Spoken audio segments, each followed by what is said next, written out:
Singing I go along life's road, praising the Lord, praising the Lord. Singing I go along life's road, for Jesus has lifted my load. The trusting heart to Jesus clings, nor any ill forebodes, but at the cross of Calvary sings, praise God for lifted loads. Singing I go along life's road, praising the Lord, praising the Lord. Singing I go along life's road, for Jesus has lifted my load.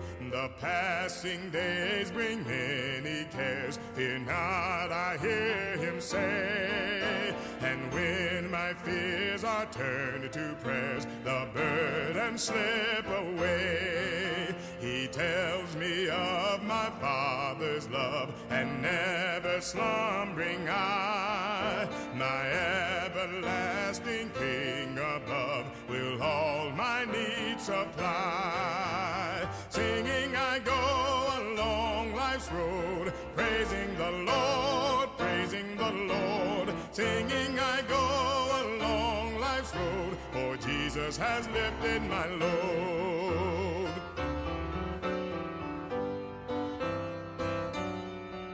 When to the throne of grace I flee, I find the promise true. The mighty arms upholding me will bear my burdens too. Singing I go along life's road, praising the Lord, praising the Lord. Singing I go along life's road, for Jesus has lifted my load. Singing I go along life's road, praising the Lord, praising the Lord. Singing I go along life's road, for Jesus has lifted my load. For Jesus has lifted my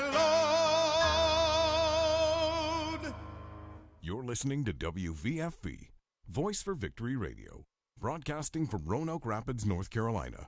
The time is 12 o'clock. Well, I am on the winning side. Yes, I'm on the winning side. Out in Coming to you live from the studio of WVFV, Voice for Victory Radio, your host, Pastor Jeremy Coburnett, joins you today for a special broadcast of The Winning Side. It is God's desire for His people to experience victory and to live on the winning side each and every day. We are so glad that you have joined us today and pray you will be blessed as you listen to today's edition of The Winning Side with Pastor Jeremy Coburnett. Thank you for joining us today. It's Tuesday and it is also March the 1st, and I hope you're having a good day. The sun is shining. It's supposed to be a beautiful day already. It's so nice outside, but I can't believe it's March. Where have the first 2 months of the year gone? It has gone fast. And I thank the Lord for this day. We welcome those of you listening on the radio, 95.9 FM. Thank you for joining us. And then those on our radio app and those on our podcast, we welcome you. And then those watching on Facebook and those that are listening on YouTube, we welcome you also. And I hope you're having a great day. Happy birthday today to Bailey Barmer. Happy birthday today to Cameron Green, and happy anniversary today to Pete and Gail Crawley, and then a happy anniversary to Michael and Heather Tuck. I hope you have a great day today, and I hope it's already been good. Let's be in prayer today for our church. Let's pray for our school. We've got our chapel services tomorrow. We also have a group of young people from our church that are leaving tomorrow morning, going on a college trip to Tennessee. So let's be in prayer for them. Be in prayer for our service tomorrow night. I'm looking forward to our prayer meeting, Bible study, and we'll have a great time together with church.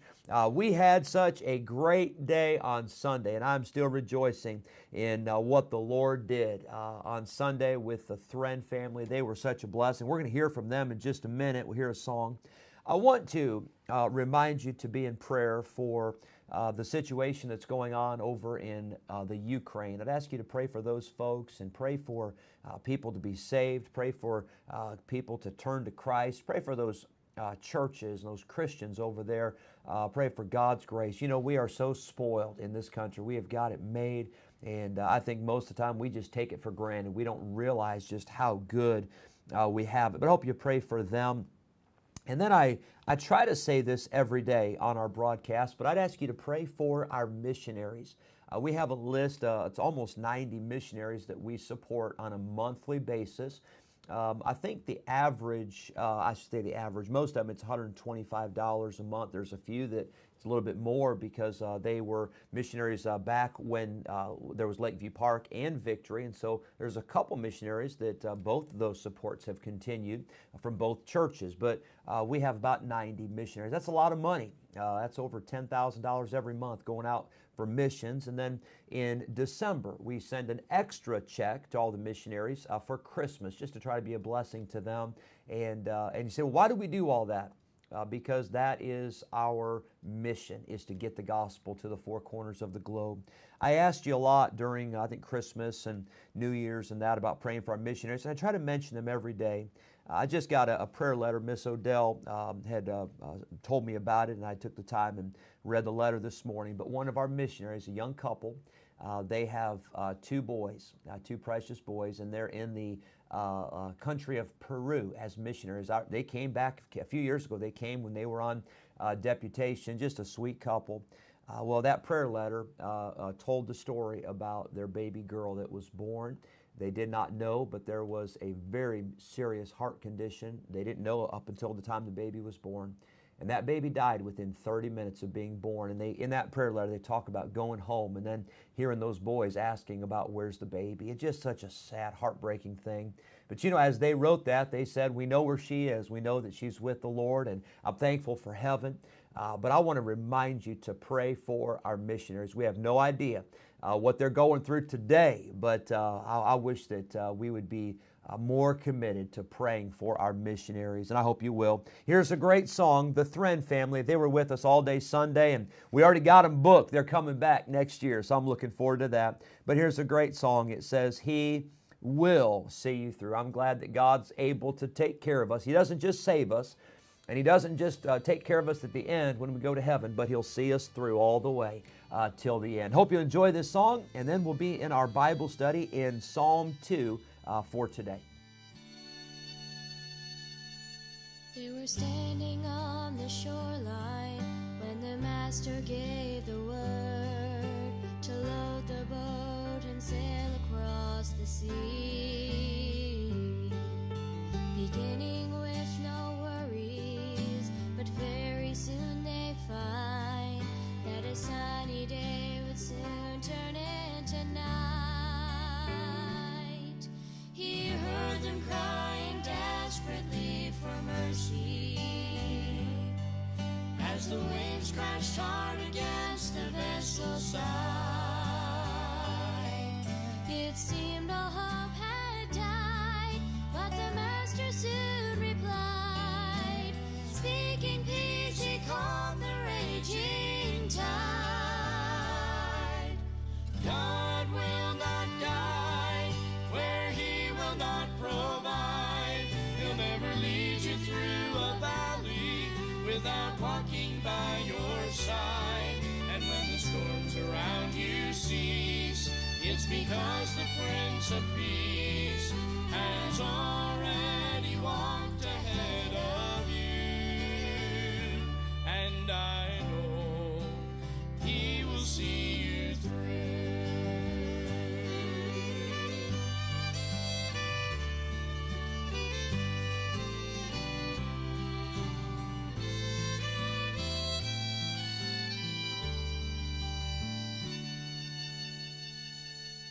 Are the trials that you're facing more than you can bear? Are you holding on, trying to survive? Do you find that there's no answer in the time of your despair, and you're longing just to hear Him one more time? I can say I know exactly what you're facing, and though you've heard it all 1,000 times before, just one more time. I am sure that you will find He's never left you standing all alone. God will not guide where He will not provide. He'll never lead you through a valley without walking by your side. And when the storms around you cease, it's because the Prince of Peace has already walked ahead of you. And I know He will see you through. When the storm around you rages and the strong winds knock you down, when the lights of home are fading, it's then and there I'm found.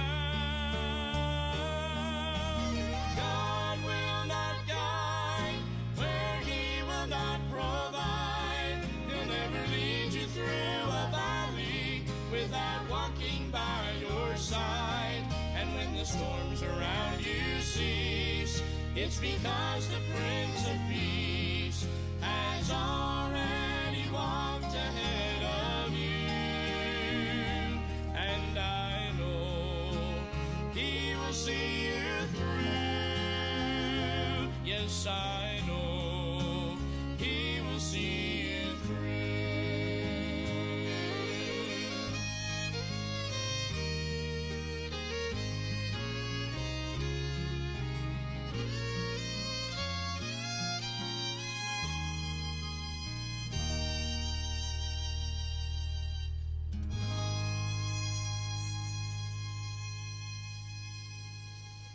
Amen. That's a good song, and I'm glad that it's true. God will see you through whatever you're going through today.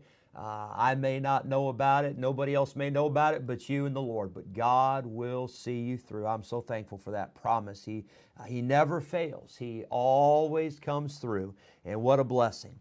We are in Psalm 2, and I hope you've enjoyed the series on the Psalms. We just got started last week. We started, of course, with Psalm 1, but we're not going through numerical order. We're going to skip around a little bit, and we won't hit all of the Psalms, but I think we'll hit a majority of them. There's 150, so even if we hit 75 or 100 or whatever, and a lot of them, they won't take a long time. They're very simple, straight to the point, and so we've talked about the different categories. Psalm 2 is a messianic psalm, meaning that it gives references to Jesus, the coming Messiah.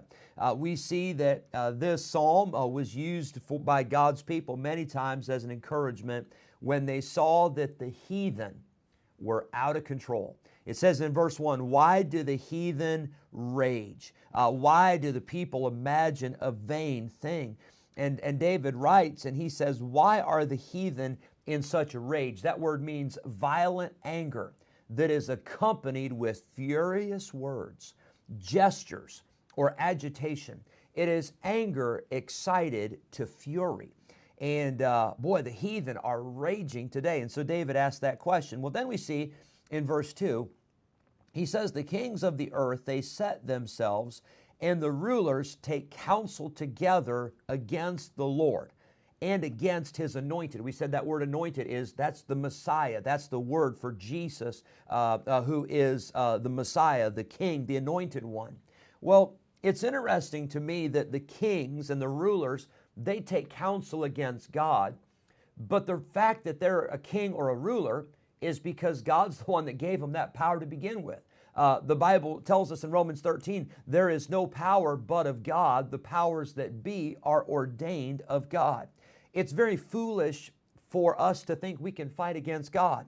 I think Pharaoh in the Old Testament is a great example of that. He decided he was going to fight against God. He was going to fight against God's people. And I think we all know how that turned out. It didn't go very well. Let's look at verse 3. Let us break their bands asunder and cast away their cords from us. The heathen are trying to break the bands or the restraints that God has placed on them. Verse number 4, he that sitteth in the heavens shall laugh. The Lord shall have them in derision. That word derision, it literally means a laughing stock. Now notice in this passage, where is God? God is sitting in the heavens. He's the one that's in control. He is the one that is on the throne. And here the rulers of the earth are raging, and they are trying to fight against God, and God in heaven is literally, He's laughing. How foolish is that to try to fight against God? Verse 5, then shall He speak unto them in His wrath. That's God speaking, and He'll vex them in His sore or His severe displeasure. The contempt, God is laughing, but that laughing turns to wrath. And that scorn turns to anger and judgment. The Bible tells us that God is a God of love, and I'm thankful He's a God of mercy. But the Bible also says that God is angry with the wicked every day. God hates sin. God is angry against the sin and the wickedness of this world. Verse number 6, yet have I set my King upon my holy hill of Zion. We see the true King. Verse 7, the declaration is made. I will declare the decree. The Lord hath said unto me, thou art my son. This day have I begotten thee. We see the declaration is made that Jesus is the King. And these are millennial prophecies of Jesus coming back and setting up His earthly kingdom. Verse number 9, thou shalt break them with a rod of iron. Thou shalt dash them in pieces like a potter's vessel. That is another reference to the rule and the reign of Jesus on this earth for 1,000 years during the millennium. Now, it's interesting to me that Jesus, it says He's going to rule and He's going to reign, and He's going to have a rod of iron. Now, today's system, the justice system, it seems like at times, it seems like it's very slow moving. There's so many steps, there's so many processes, there's so many stages, and there's so many appeals, and there's all of these things. And I'm not saying those are a bad thing. I think someone deserves the right to have a trial and all those things. Don't get me wrong. But sometimes things can be just dragged out forever. When Jesus is ruling, it's not going to be a slow or a gradual judgment, but it'll be quick and it'll be harsh. We see in verse 10, be wise now therefore, O kings, be instructed, ye judges of the earth. It's almost like God is saying, hey, you better listen up, you better learn from this, because the King of Kings someday is going to judge. Verse 11, serve the Lord with fear and rejoice with trembling. That word trembling, it literally has the idea of weakness. Now, you say, well, I don't want to be weak. I want to be strong. Well, I understand that. We all want to be strong, and we should be strong in the Lord. But in our own ability, we are so weak. And what a privilege we have to serve the Lord. It says that we get to serve the Lord, but we need to do it with fear, with a reverence, with a respect. We need to rejoice with trembling, with a weakness, realizing that there is nothing we can do of ourselves. It is all because of Him. Then verse 12, and I'll give you an outline probably tomorrow. We just kind of ran through these verses quickly. But verse 12, it says, kiss. That's to salute with the lips. The word salute, it means to greet, to hail, to address with expressing kind wishes or respect. We're to kiss the Son, S-O-N, capital S-O-N. That's Jesus. We're to kiss the Son, lest He be angry, and ye perish from the way when His wrath is kindled but a little. Blessed are all they that trust in Him. I'm glad that you can trust the Lord. I'm glad I can trust in Him. Some trust in horses and some in chariots, but we will remember the name of the Lord. Blessed are all they that trust in Him. But let's look at this last thought here in verse number 12, kiss the Son. Did you know that the Bible tells us in the book of John that he that hath the Son hath life, but he that hath not the Son of God hath not life, but the wrath of God abideth on him. You see, what you do with Jesus determines where you will spend eternity. And so our response to Jesus should be, I'll accept Him. If you're listening today and you've never been saved, you ought to put your faith and trust in Jesus Christ today. You can't get to heaven by yourself. I can't get to heaven by myself. There's nothing we can do. The only way is through Jesus. We'll finish up tomorrow in Psalm 2, but I hope it's been a help as we've looked at this psalm and the prophecies that are given of Jesus Christ, the King of Kings and Lord of Lords. Have a great day. Thank you for tuning in. God bless you. On the winning side. Yes, I'm on the winning side. Thank you for joining us today on the Winning Side Podcast with Jeremy Coburnett, pastor of Victory Baptist Church in Roanoke Rapids, North Carolina. If today's episode encouraged you in your Christian life, would you consider sharing this daily podcast with a friend, a neighbor, maybe a family member, or a coworker? We are grateful for your help in spreading the good news of Jesus Christ. If we can ever be a help to you in any way, please let us know by calling or texting us at 252-308-4600. Thanks again for listening today, and we look forward to having you join us again next time on the Winning Side Podcast with Jeremy Coburnett.